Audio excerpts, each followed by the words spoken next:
Now the feast of unleavened bread drew near, which is called the Passover, and the chief priests and the scribes were seeking how to put him to death, for they feared the people.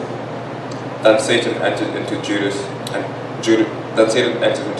called Iscariot, who was of the number of the 12. He went away and conferred with chief priests and officers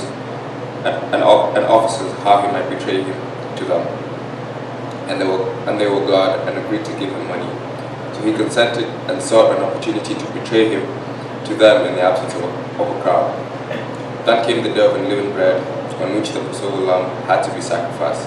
So Jesus sent Peter and John, saying, "Go and prepare for the Passover for us, that we may eat it."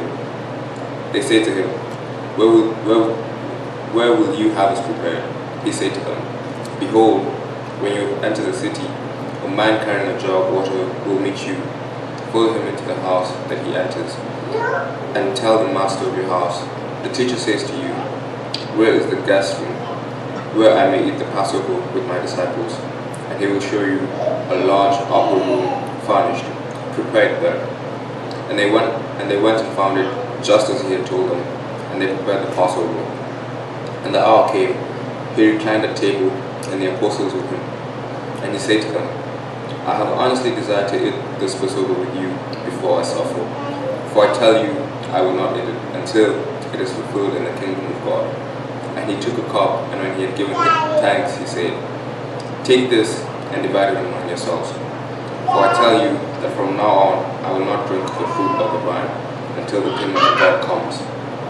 And he took the bread, and when he had given thanks, he broke it and gave it to them, saying, "This is my body, which is given for you. Do this in remembrance of me." And likewise the cup after they had eaten, saying, "This cup that is poured out for you is the new covenant in my blood. But behold, the hand of him who betrays me is with me on the table. For the Son of Man goes as it has been determined, but woe to the man whom he is betrayed." And they began to question one another, which of them it could be who was going to do this. A dispute also arose among them, as to which of them was to be regarded as the greatest. And he said to them, "The kings of Gentiles exercise lordship over them, and those in authority over them are called benefactors. But not so with you. Rather, let the greatest among you become as the youngest, and the leader as one who serves. For who is the greater, one who reclines at table or one who serves? Is it not the one who reclines at table? But I am among you as the one who serves. You are those who have stayed with me in my trials, and I assign to you, as my Father assigned to me, a kingdom, that you may eat and drink at my table and my kingdom, and sit on thrones judging the 12 tribes of Israel. Simon, Simon, behold, Satan demanded you to have you, that he might sift you like wheat. But I have prayed for you that your faith may not fail. And when you have turned again, strengthen your brothers." Peter said to him, "Lord, I am ready to go with you, both to prison and to death." Jesus said, "I tell you, Peter, the rooster will not crow this day until you deny 3 times that you know me." And he said to them, "When I sent you with no money bag or knapsack or sandals, did you lack anything?" They said, "Nothing." He said to them, "But now let the one who has a money bag take it, and likewise a knapsack. And let the one who has no sword sell his cloak and buy one. For I tell you that this scripture must be fulfilled in me." And he was numbered with the transgressors. For what is written about me has its fulfillment. And they say, "Look, Lord, here are 2 swords." And he said to them, "It is enough." And he came out and went, as was his custom, to the Mount of Olives, and the disciples followed him. And when he came to the place, he said to them, "Pray that you may not enter into temptation." And he withdrew from them about a stone's throw, and knelt down and prayed, saying, "Father, if you are willing, remove this cup from me. Nevertheless, not my will, but yours be done." And there appeared to him an angel from heaven, strengthening him.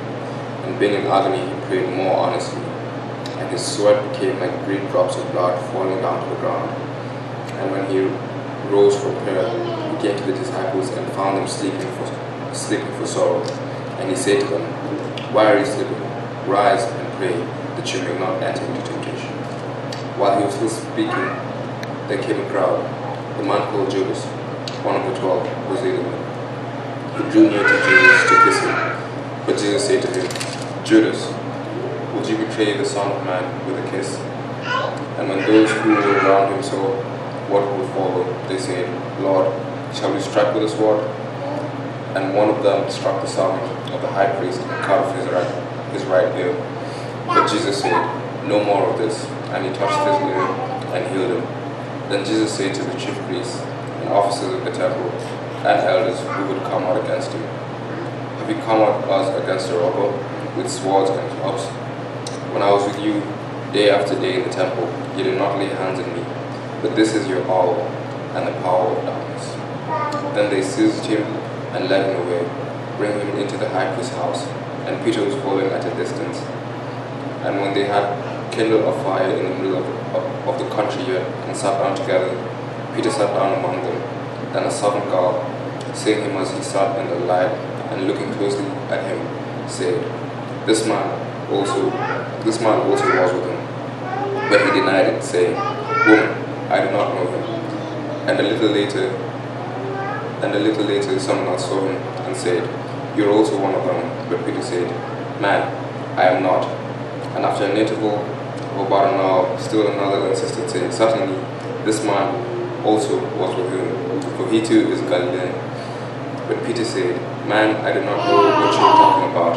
And immediately, while he was still speaking, the rooster crowed.